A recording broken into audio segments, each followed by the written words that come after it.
What's going on, Geekdom? This is Chipmunk. I'm doing the reaction today, and this is a reaction of a top 10. Woo! Top 10?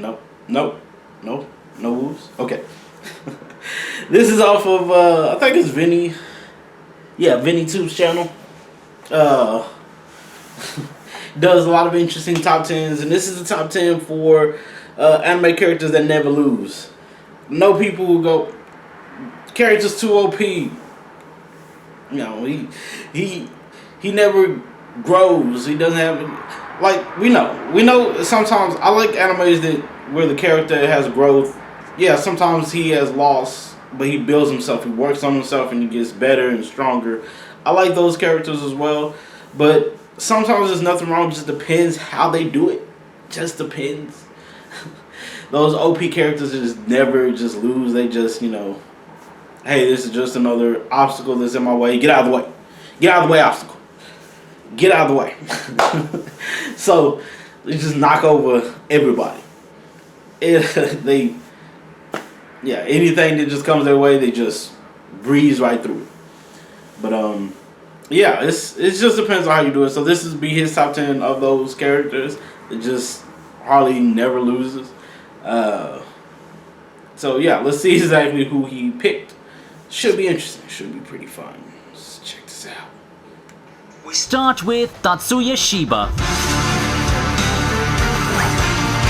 Never very much. The Onisama meme was in full bloom back when Mahoka's first season aired, and having updated myself with the novels all the way to the end, I'd say that status quo's here to stay. The funny thing about Mahoka is that it tries to put our protagonist as an underdog early on, with their admission systems classifying him as a weed, an irregular, a lesser magician in layman terms. He had little talent and all. Oh, how those systems failed. Horribly. Underneath the slow casting speed in which his status as an irregular is determined lies one of the most genius magical engineers in the world of Mahoka. His skills at analysing and countering anything are just impeccable. He can even bring himself and other people back to life. I mean, this is a guy who beat a sniper with his trusty handgun, for God's sake, and with the same handgun eradicates an entire terrorist organisation in their hideout. How about vaporising an entire army from the safety of his military base, like what he did in the season's first climax? Yeah, that's right. All hail Tatsuya. It's crazy.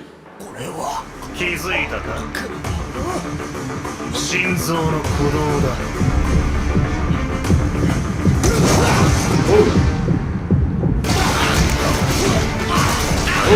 gosh.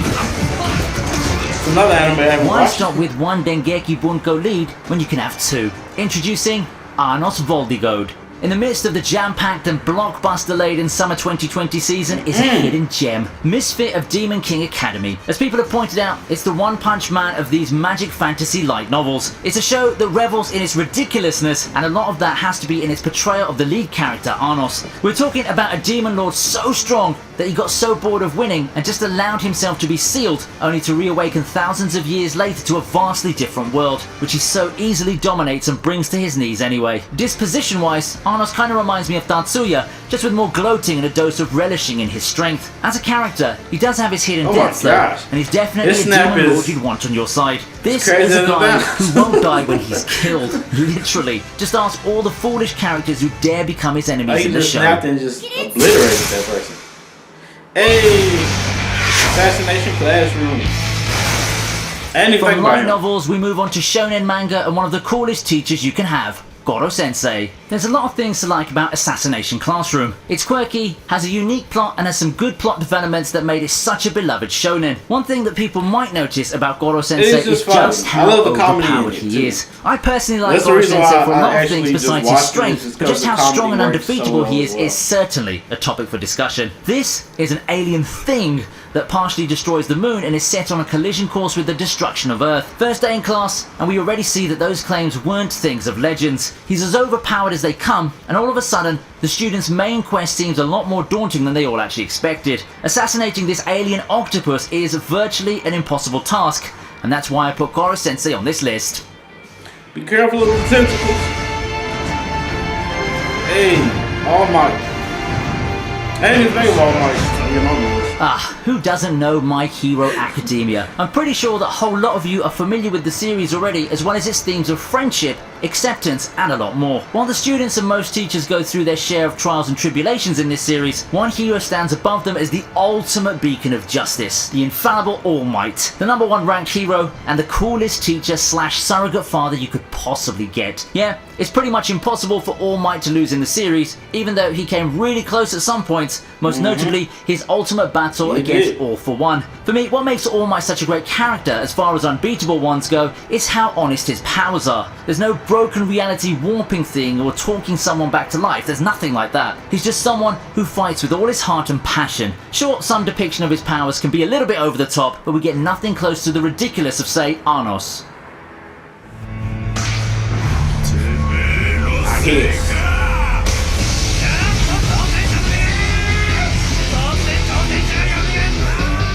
27-0. All 27 wins are as a result of a KO. The record, that speaks for itself. And Takamura has all the reason in the world to be called the Almighty, a nickname that he had oh so deservingly earned over his conquest of the multiple boxing divisions in Hajime no Ippo. Besides the track record, there's no doubt that Takamura is just a fighter who overflows with charisma. He's loud, brash, and incredibly cocky. But beneath that loudness lies an ambitious and occasionally socially awkward guy who's had some quite bad luck with the ladies. For me, the most admirable trait of his is his heart and determination that's carried him to that 27-0 record. As I said, never underestimate the heart of a champion, and you can see that play out in full when you watch some of the most epic encounters in the series, such as that fierce battle against Eagle.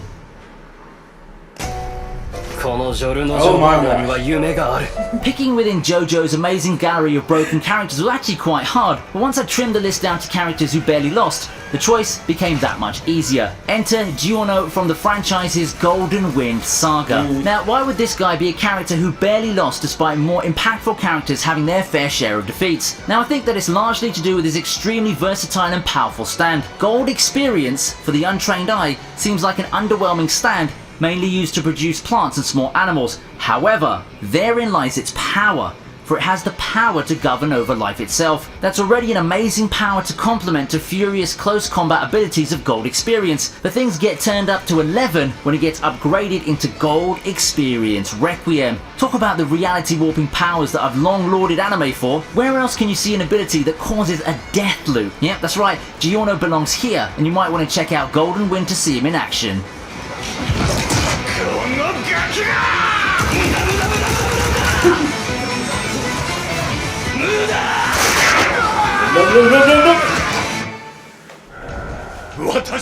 Oh my God.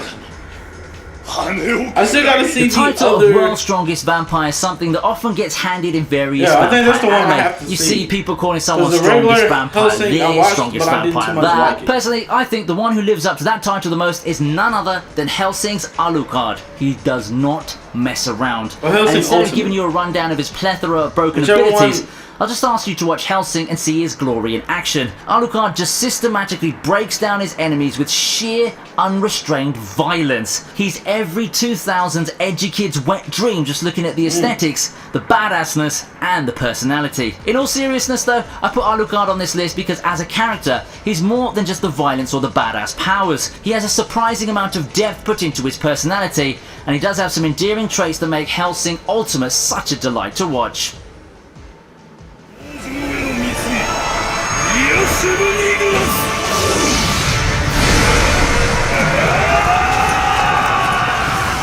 We had Tatsuya and Arnold, so why not complete the trifecta of overpowered light novel leads with their legion of admirers who look up to them at every turn.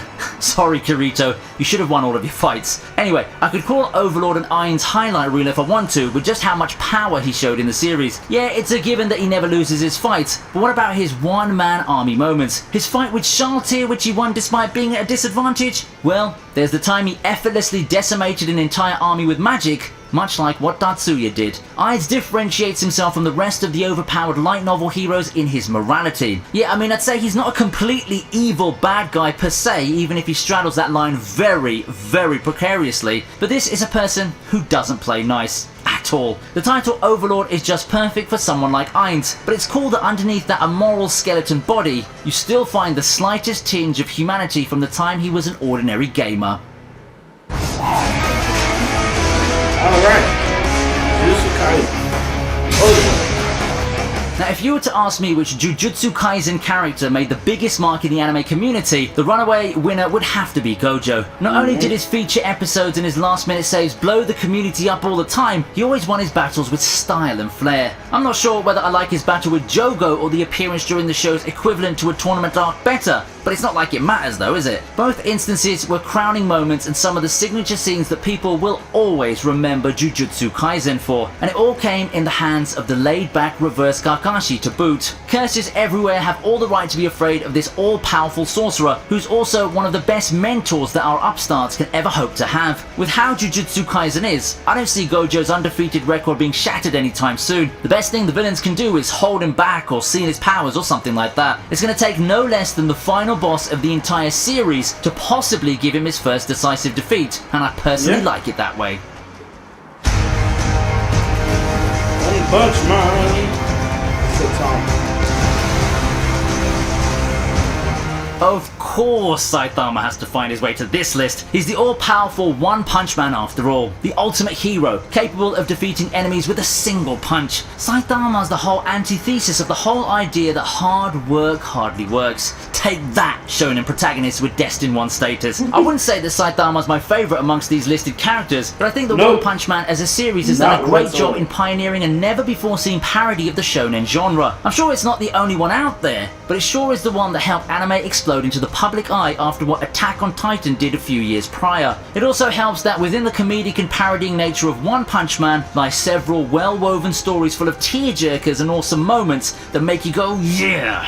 If you haven't done so yet, please watch the first season of One Punch Man. Feast your eyes on its awesome animation, epic fights, and some surprisingly emotional moments.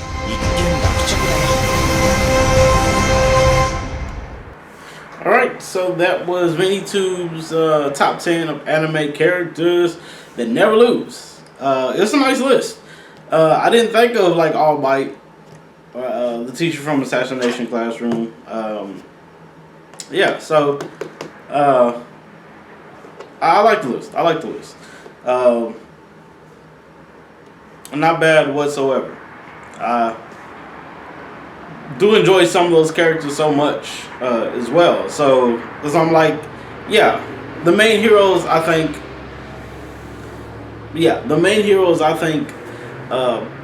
probably do need to be like grow and get better to defeat their enemies. I like that in characters who work and train and then get better.